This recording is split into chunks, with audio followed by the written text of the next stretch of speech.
From the library of the New York Stock Exchange, at the corner of Wall and Broad Streets in New York City, you're inside the Ice House, our podcast from Intercontinental Exchange on markets, leadership, and vision in global business.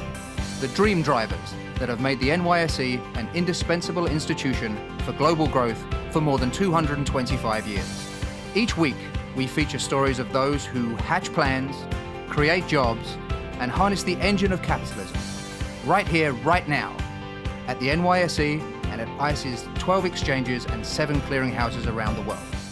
Welcome inside the Ice House. I'm your host, Pete Ash, and I have some good news. The future is now. While I'm personally still waiting for my hoverboard, a recent episode of Planet Money's The Indicator announced that by 2024, just 6 years from today, robots will be working the same number of hours as humans.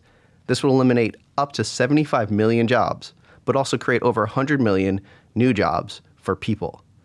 The workforce and the global economy is being transformed. As the CEO of Globant, Martin Migoya, said recently on this podcast, in the last 18 months, we've been hit by the tsunami of artificial intelligence. Our guest today, State Street Global Advisor Sue Thompson, likely would sum it up simply that the fourth industrial revolution has arrived.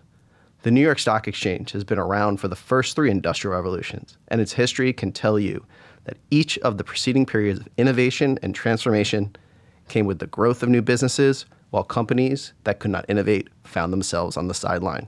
That brings us to the topic of today's podcast. How can we know which companies are riding the wave and which ones are being left in the wake? Perhaps the solution is just ask the technology itself. We'll be right back for our conversation with Sue Thompson on SPDR Kensho ETFs and using artificial intelligence to invest in the machines of the future. I'm Jim Cook, brewer of Sam Adams here in the Hallertau in Germany to select the best heirloom hops for our Boston Lager. You can't tell by looking. This isn't a beauty contest. The ugliest hops are often the best. You have to do this. Rub a handful together to release the aromas. Close your eyes and inhale. We brew Sam Adams Boston Lager with only these hand-selected heirloom hops. Not pretty, just delicious. The Boston Beer Company, Boston, Mass. Savor the flavor responsibly. Sue Thompson is an executive vice president of State Street Global Advisors and serves as the head of SPDR Americas Distribution. Sue was the CEO and president of her own firm, Thompson Peak Advisory, but joined State Street this year. She is also a board member and co-founder of Women in ETFs. Sue joins us today to talk about SPDR Kensho ETFs and how to position your investments for the new economy. So welcome to the show, Sue. What brings you to New York, and what did you just see? We just had a conversation off mic about some of the amazing breakthroughs that you're looking at. Yeah, so I was at a conference yesterday that the New York Times put on called the Dealboat Conference, and they had Boston Dynamics there with their robot dog called Spot, and they even had Spot able to basically dance. But, you know, we've been talking a lot about how the future of computing is starting to change. And so, you know, for example, they have been able to, at a very rudimentary level, figure out how to have a computer chip that is the size of a single atom. Now, it can't do much yet, but it shows you where the future is going to be. You can have a computer now that is the size of a grain of rice. People don't realize this, but the Apple Watch, the new Apple Watch, it has all of the computing power of a Cray supercomputer from back in the 80s. And it just goes to show you what exponential technology starts to look like as computing power grows exponentially. And we don't see a slowdown in Moore's Law, you know, that computing power will increase and double every 18 months. You know, we continue to see it apply. And so that means that we're putting more and more on smaller and smaller chips, and it's just transforming the way we live our lives. And it's really transforming what we can consider putting technology into, right? Yes, absolutely. I mean, I can imagine, I mean, if you have a computer that is the size of a supercomputer that's equal to a grain of rice, just you can start to understand just how that could transform, you know, everything from, I mean, imagine, if you will, you want to have better facial recognition so that if I want to have a better understanding of, as you're sitting here looking at me right now, is he telling me the truth or is he not telling me the truth? I just have my glasses on with my little, grain of rice supercomputer right in the arm there. And it's going to have facial recognition, and it's going to be able to help me discern that. So then you take it a step further and you think about how that's going to transform medicine. You think about people that are on the autistic spectrum and how helpful that could be, when they can't personally maybe understand and read facial expressions, that having a computer help them. Imagine how much that could transform a person's life. So we're so excited about the future of what this could mean for medicine, of what it could mean, for people with disabilities. We just think it's transformative. Speaking of recent developments, what brought you to State Street earlier this year from running your own firm? It's funny. I don't think I would have come back into this part of the industry for any other firm, and certainly not for any other opportunity. I've always just looked at State Street Global Advisors as having this terrific platform, innovator of the very first ETF, and I thought that would be fun. Right, that would be something fun as we start to think about the future of ETFs and where things are heading, to be with a firm that was the original innovator.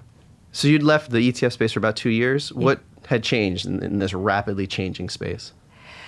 Technology continues to evolve at a tremendous rate. I was just earlier this week down in Washington, D.C.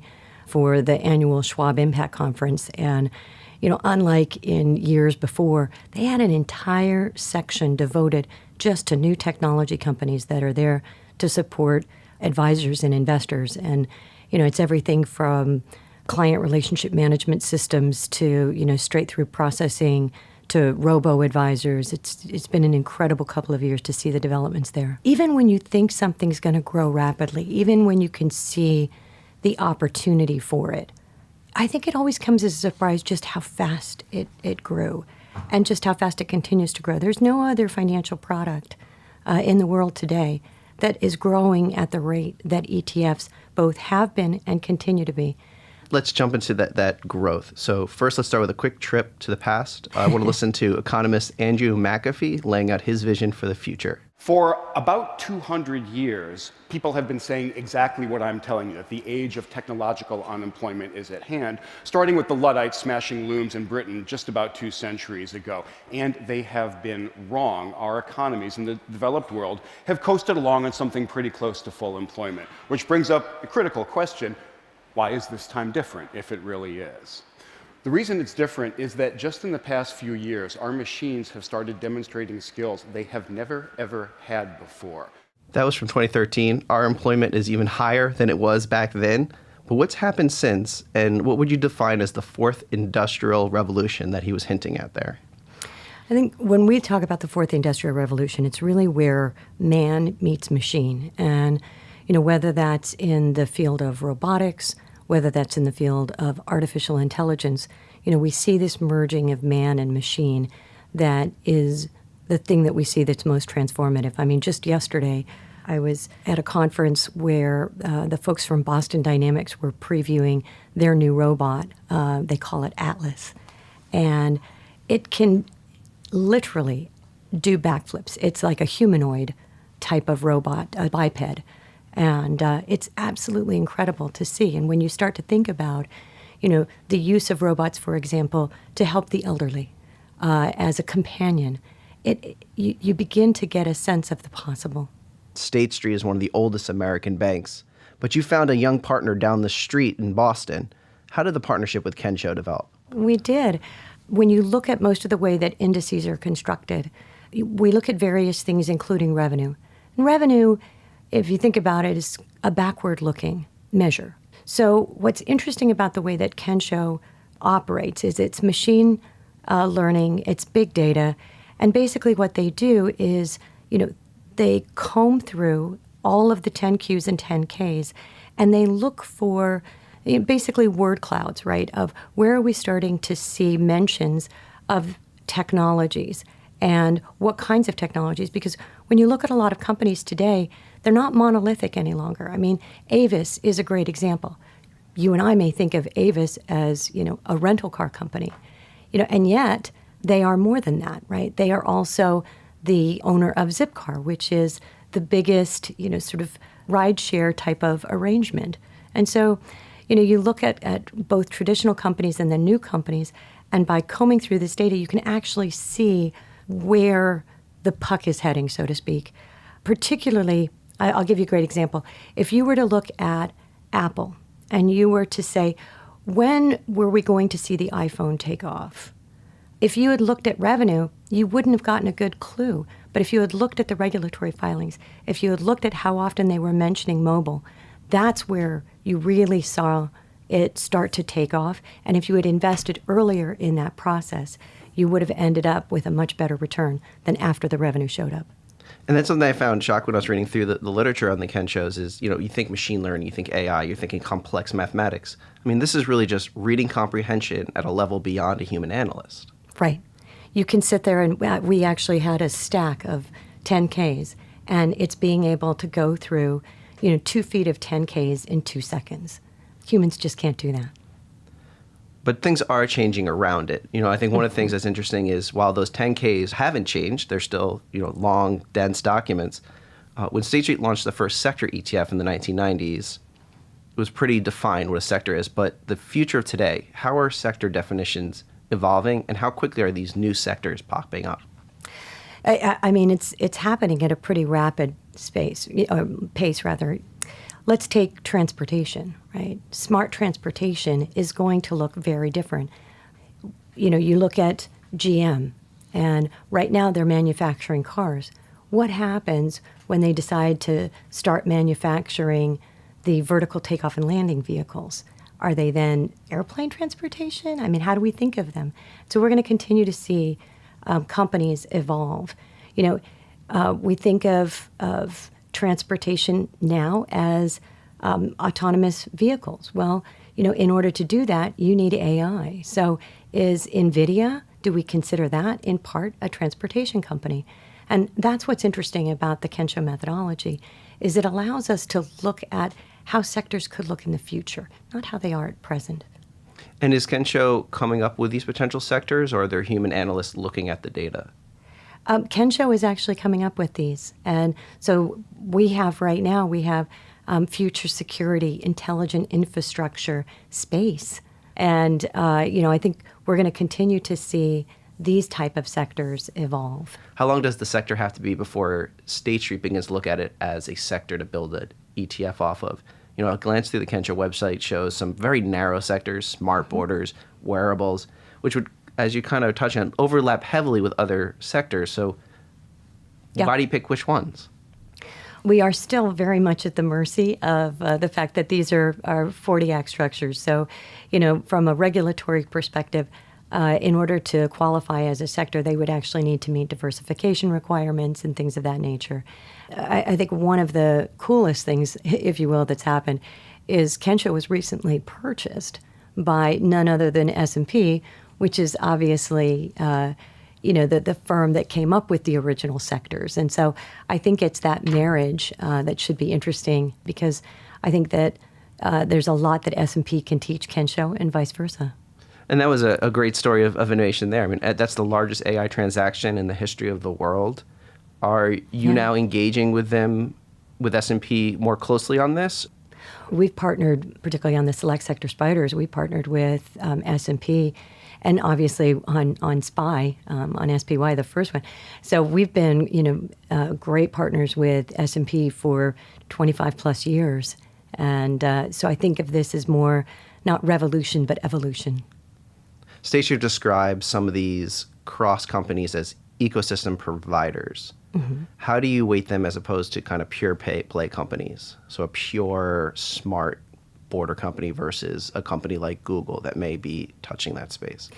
What I think the Kensho methodology tends to do is it actually looks at how much of Google is focused on autonomous vehicles, for example. And so its methodology will sort of slice and dice that and weight it in accordance with. So Google will show up in 5 or 6 of the indices that Kensho has. It won't just show up in the composite.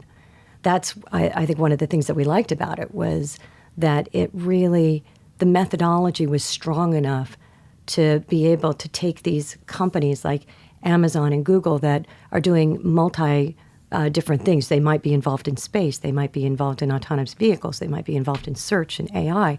And it gives you the opportunity to weight each of those in accordance with the importance within that company.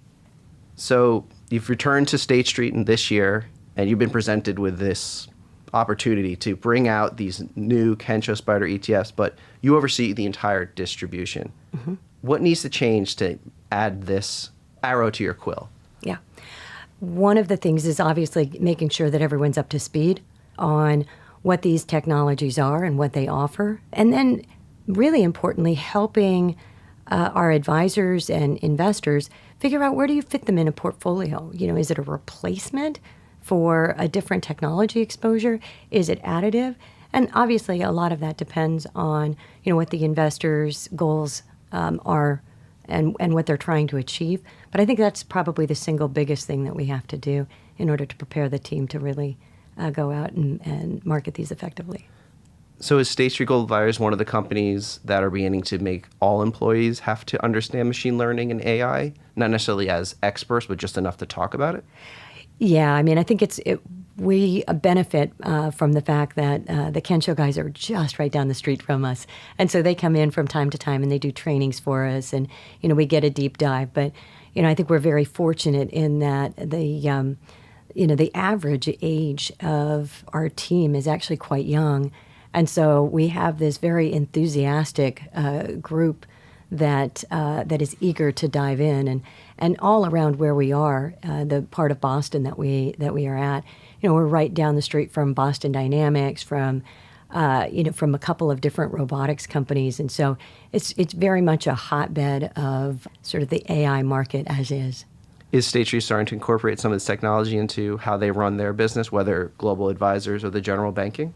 Yeah, so as you might be aware, State Street Corporation recently purchased Charles River Development, which is a fairly significant technology purchase. So I would definitely say that, you know, when we're looking at the future, we are seeing the need and the desire to get much deeper in advanced technologies. More than that, it's hard to say. Well, after the break, we'll be getting in deeper to the Spider Kensho ETFs and find out how you at home can invest in the construction of the Starship Enterprise. We'll be back right after this. I'm Jim Cook, brewer of Sam Adams. For 34 years, I've made my Boston Lager inefficiently. The expensive imports, industrial beers made as efficiently as possible. Many use cheap bittering hops, faster fermentation, whatever it takes to drive down costs. At Sam Adams, we brew with 100% heirloom Mittelfrüh hops and lager our beer for over a month. Glorious inefficiency in every sip. The Boston Beer Company, Boston, Mass. Savor the flavor responsibly. Welcome back. Our guest today is Sue Thompson, Executive Vice President of State Street Global Advisors and Head of Spider Americas Distribution. We've been discussing the new economy, the Kensho Spiders. Last month, the Spider Kensho New Economies Composite ETF, that's ticker symbol KOMP, was launched to provide a broad exposure to companies driving the fourth industrial revolution. Would you describe it as an ETF as a smart SPY, or is it still a specific technology sector ETF? I would describe it more as a specific technology sector ETF as opposed to a different way of looking at SPY. It will be more heavily tilted to growth than, say, SPY is. But that said, it is the broadest composite that you'll see that really focuses on the new economy that you can find out in the marketplace. Not all the offerings are as broad. I want to listen to a clip and get your reaction. My administration is reclaiming America's heritage as the world's greatest spacefaring nation. The essence of the American character is to explore new horizons and to tame new frontiers. But our destiny beyond the Earth is not only a matter of national identity, but a matter of national security. So important for our military, so important, and people don't talk about it. So that was President Trump announcing the Space Force, something that, you know, different sectors took differently, but at State Street, you saw that as an opportunity. How big is the global space industry expected to get?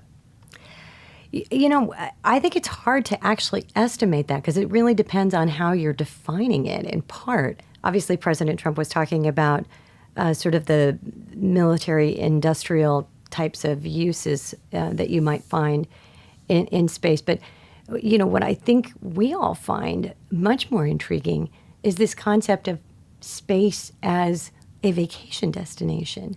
You know, when you ask the average person, you know, would you ever consider like going on a space vacation if that was not too expensive? Everybody I know raises their hand and says, yeah, I'd love to. Like, that sounds so cool. Like, I want to be weightless. I want to see what that feels like. I want to feel like Neil Armstrong.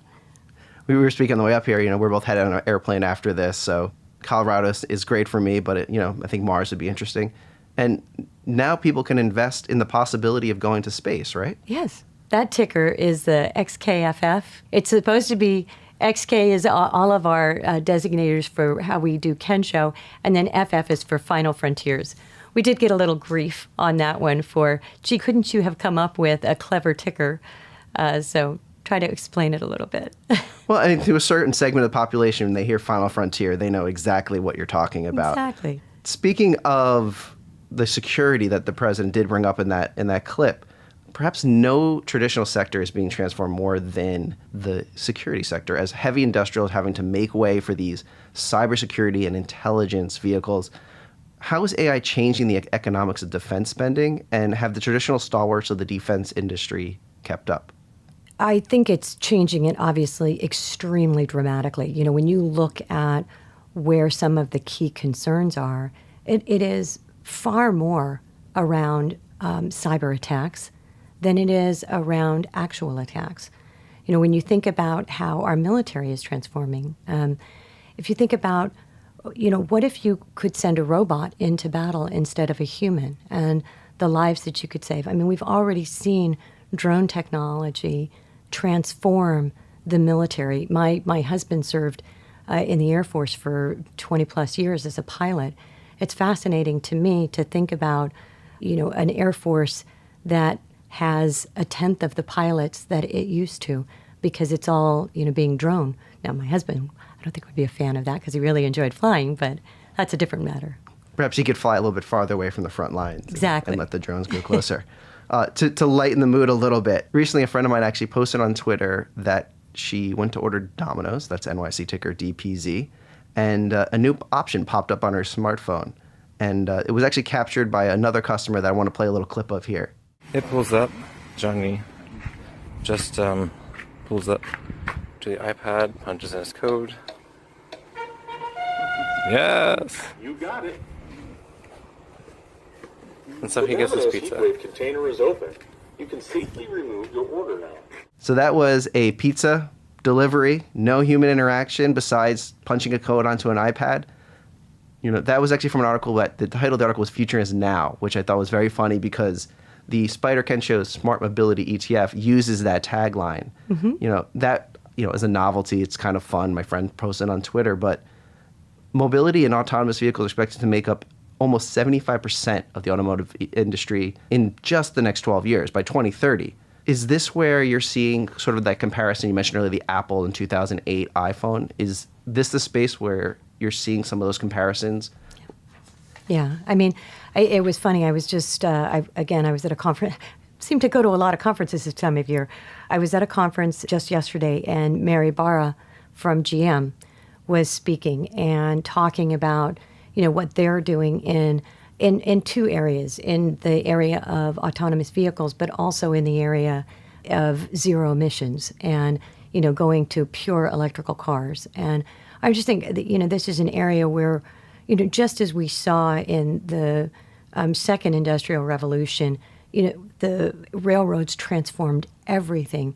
We're seeing autonomous vehicles now, the thought of it start to transform. I mean, you just, the pizza example is great, but just think about, you know, how you go to work on an everyday basis. I mean, for me, I, you know, pull out my phone, I order my drink from Starbucks, I order up the Uber. By the time the Uber gets me to the Starbucks, you know, it's already ready. So I take my mobile order and I walk up to the office. And, you know, at no point, I mean, if I had left my wallet behind, no biggie, because all of that is on my phone. If I left my phone behind, I guess at one point I'll have the autonomous vehicle go back and get it.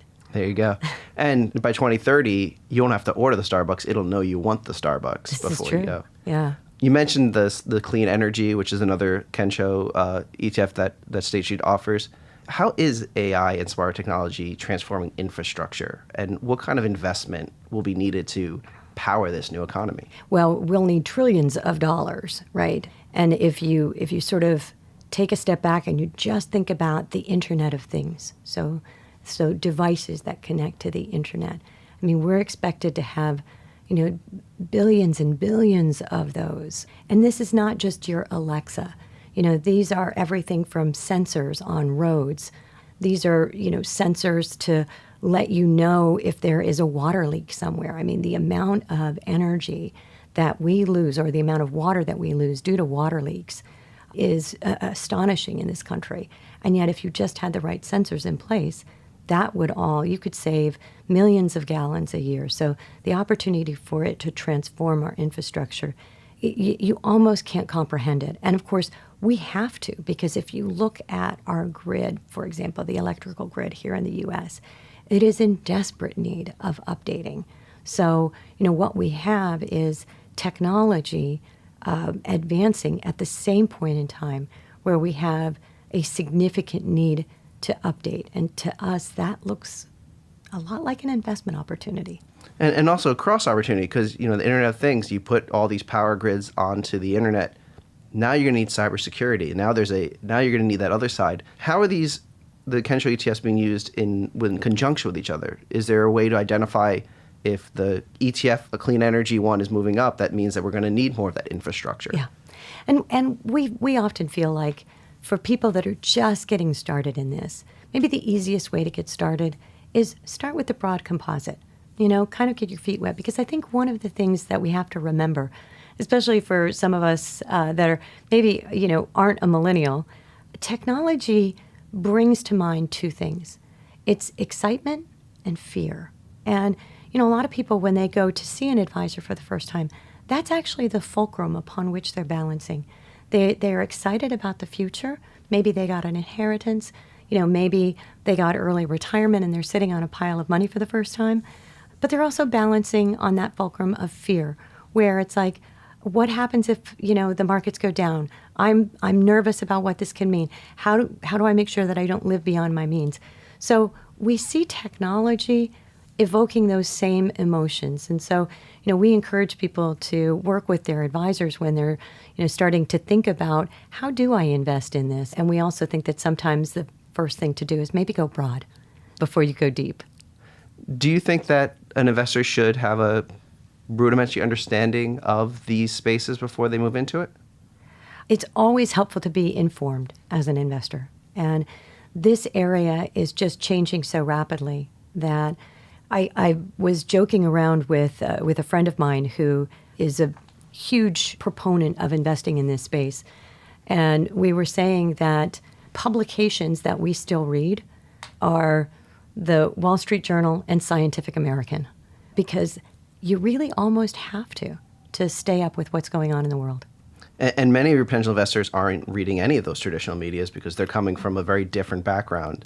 Millennial investors who are likely to trust this technology more than your traditional middle-age investor are overwhelmingly choosing ETFs as their vehicle of choice. I mean, some studies have 91% of millennials will only invest in ETFs.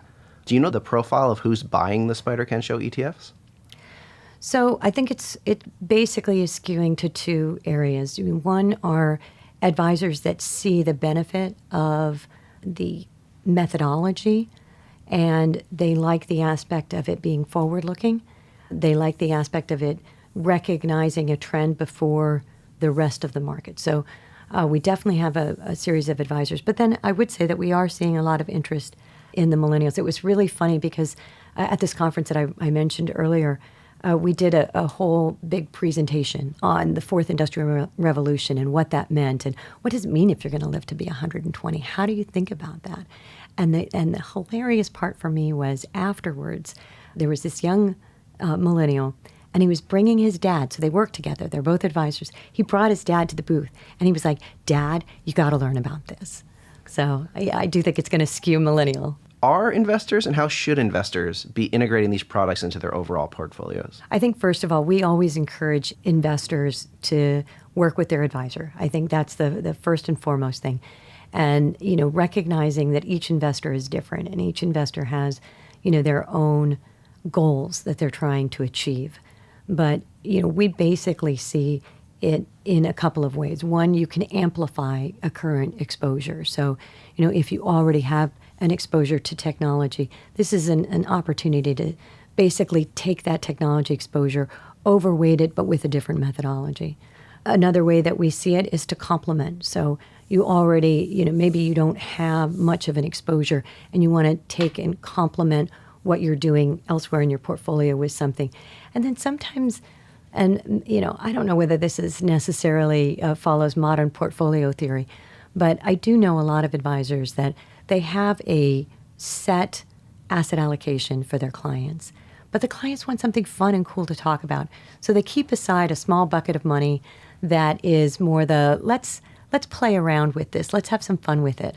And so we see advisors being interested in this for that bucket of something fun to talk about. I mean, they definitely hit on the cool factor. Yeah. We're coming out of October, the return of volatility. With the technology sector under pressure, how did the ETFs do?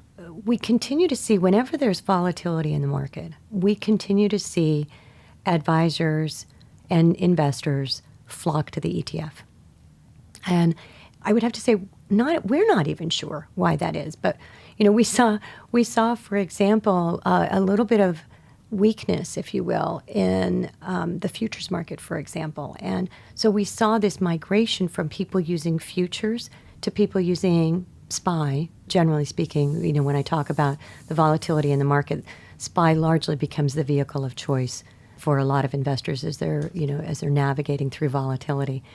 And what's just so pleasing for us and not astonishing because we've seen it over and over again is that the trading just stays steady as a rock. We don't see spreads widen out. We see massive amounts of volume. I mean, on a very busy day on the New York Stock Exchange when there's a ton of volatility, you might see ETFs jump from 20+% of the trading volume to 40+%. And yet, you don't see any market disruptions. So we think that is a testament to the strength of the vehicle. So as you wrap up, looking into your crystal ball or maybe consulting Kensho's AI, where are we headed with this? Where is the ETF industry in 10 years? People always throw around how many trillions it's going to be. We're already at over, $5 trillion now. It's going to be significant. I mean, to some degree, you have to remember the ETF is a wrapper. So what you put under that wrapper can morph and change over time. I mean, we have a whole series of ETFs that are active strategies, but that are still in an ETF wrapper. I think we've only started to go down that path. I would say 10 years from now, 20 years from now, I mean, I've heard 25 trillion thrown around. I don't know. I mean, we'll see. Well, maybe we'll have you come back and I'll come back, or maybe the robots that replaced us will come back and have this conversation. Thanks so much, Sue, for joining us inside the Ice House. That's our conversation for this week. Our guest was Sue Thompson, Executive Vice President of State Street Global Advisors and Head of Spiders Americas Distribution. If you like what you heard, please rate us on iTunes so other folks know where to find us. Got a question or a comment you'd like one of our experts to tackle on a future show? Email us at icehouse@theice.com or tweet us at NYSE. Our show was produced by Ken Abel and Ian Wolfe with production assistance from Stephen Portner and Teresa DeLuca. I'm Pete Ash, your host, signing off from the library of the New York Stock Exchange. Thanks for listening. See you next time. Information contained in this podcast was obtained in part from publicly available sources and not independently verified. Neither ICE nor its affiliates make any representations or warranties, express or implied, as to the accuracy or completeness of this information, and do not sponsor, approve, or endorse any of the content herein, all of which is presented solely for informational and educational purposes. Nothing herein constitutes an offer to sell or a solicitation of an offer to buy any security or recommendation of any security or trading practice.